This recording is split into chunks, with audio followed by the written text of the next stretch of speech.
Nathaniel Nate Carter was a man who had it all, at least on the surface. At only 38, he had built one of the world's largest tech companies, Innovatech, from the ground up.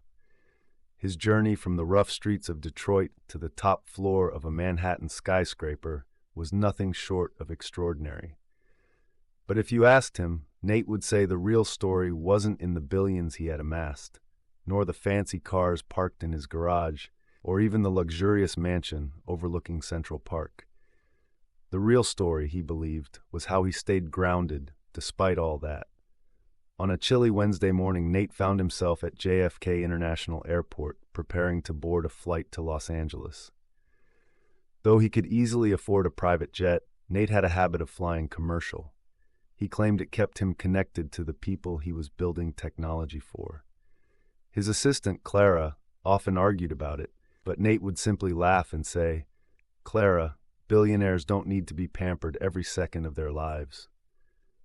As he walked through the terminal, dressed in a simple hoodie and jeans, he blended in perfectly with the crowd.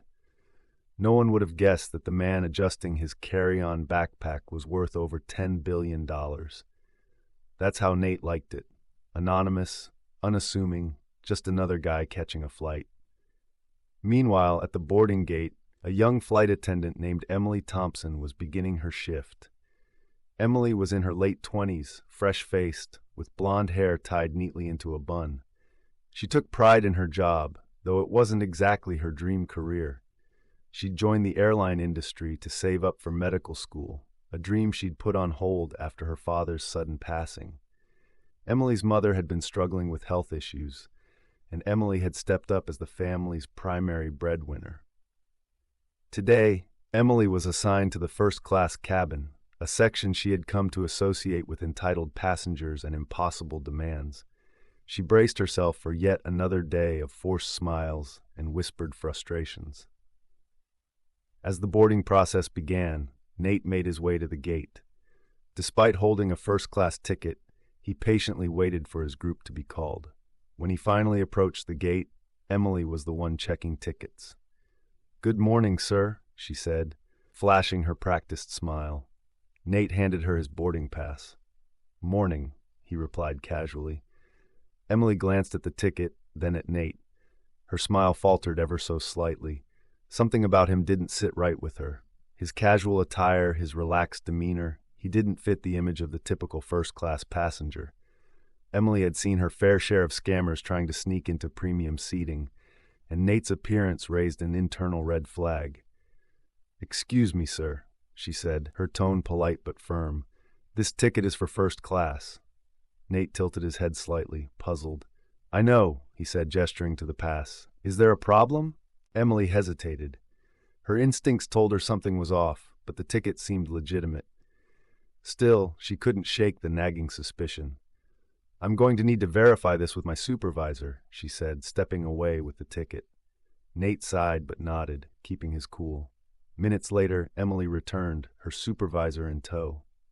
The older woman took one look at Nate, glanced at the ticket, and said, "Mr. Carter, we're so sorry for the inconvenience. Please, go ahead and board." Emily blinked, taken aback. "Carter? As in the Nathaniel Carter?" The supervisor gave her a pointed look, silently urging her not to escalate the situation further. Emily muttered an apology and handed Nate his ticket back. "Enjoy your flight," she said, though her tone was colder than before. Nate noticed but chose not to make a scene. He offered a polite nod and proceeded to board. Once inside the aircraft, Nate found his seat in first class. He preferred the window seat, partly for the view and partly because it gave him a semblance of privacy. Settling in, he placed his bag in the overhead compartment and pulled out a well-worn leather notebook. Writing was his way of unwinding, a habit he'd picked up as a teenager when the noise of the world got too loud. He flipped open the notebook, jotting down ideas for a new project Innovatech was launching. Nate was deeply passionate about bridging the digital divide. His latest endeavor aimed to provide affordable internet access to underserved communities. It was the kind of work that fueled him, far beyond any financial gain. As the first-class cabin filled up, Emily began her pre-flight duties. She couldn't help but glance at Nate occasionally. Something about him still irked her, though she couldn't put her finger on it. Maybe it was the way he seemed so casual, so unbothered by the luxurious surroundings. To Emily, he didn't fit the mold of someone who belonged in this space. Her colleague Sarah noticed her furrowed brow and leaned in. "What's up with you?" she whispered. Emily shook her head. "Nothing, it's just that guy," she muttered, nodding toward Nate. Sarah glanced in his direction. "What about him?" "I don't know," Emily admitted. "It's just a feeling." Sarah rolled her eyes. "You and your gut feelings. Relax. Not everyone in first class has to look like they stepped out of a business magazine." Emily didn't respond. She focused on her tasks, but the unease lingered. Midway through the flight, Nate pressed the call button. Emily was nearby and responded promptly, though her smile didn't quite reach her eyes. "Is there something I can assist you with, sir?" she asked, her tone clipped. Nate noticed her frosty demeanor, but chose to ignore it. "Could I get a glass of water, please?" Emily nodded curtly and returned a moment later with a glass of water. As she handed it to him, turbulence caused the plane to jolt. The glass tipped slightly, spilling water onto Nate's lap. Emily's eyes widened. "Oh, I'm so sorry," she exclaimed, grabbing a napkin. Nate chuckled softly. "It's fine, really. Just water. No harm done." But Emily's nerves were already frayed. She mumbled another apology and hurried back to the galley. Sarah noticed her flustered state.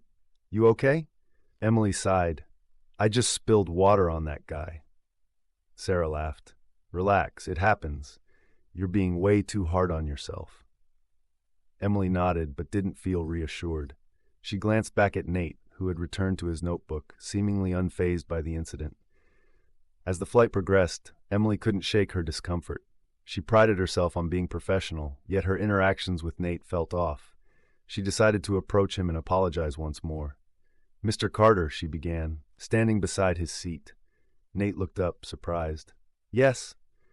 "I wanted to apologize again for earlier," Emily said, her voice softer this time. "It wasn't professional of me." Nate smiled warmly. "Apology accepted, and please, call me Nate. Mr. Carter makes me feel old." Emily couldn't help but smile slightly at his easygoing nature. "Okay, Nate." For the first time, she noticed the notebook in his lap. It wasn't what she expected from a tech mogul. "What are you writing?" she asked, curiosity getting the better of her. Nate hesitated, then handed her the notebook. "Ideas for a new project. It's something close to my heart."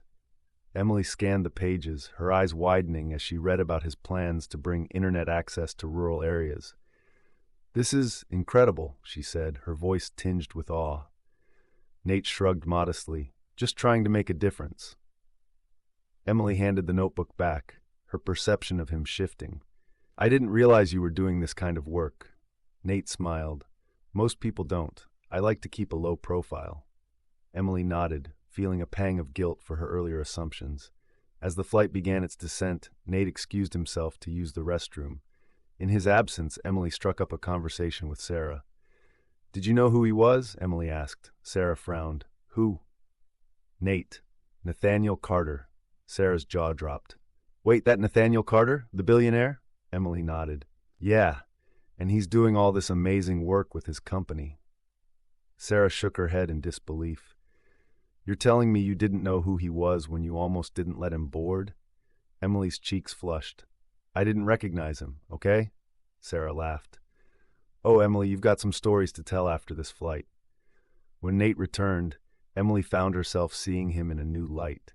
She couldn't help but admire his humility, his passion, and his genuine nature. As the passengers disembarked, Emily approached Nate one last time. "Nate," she said, "I just wanted to say I admire what you're doing, and I'm sorry for judging you earlier." Nate smiled warmly. "Thank you, Emily, and no hard feelings. Sometimes it's good to be underestimated." As he walked away, Emily stood there, deep in thought. The encounter had left an impression on her, one that would stay with her long after the flight. That's the story, friends. I hope you enjoyed it. It was a pleasure sharing it with you all. Don't forget to comment below and let me know where you're watching from. It's always fun to see the global reach of these stories. And if you haven't already, please hit that subscribe button for more amazing stories, tips, and tricks. Thank you for watching, and I'll see you in the next one. Bye.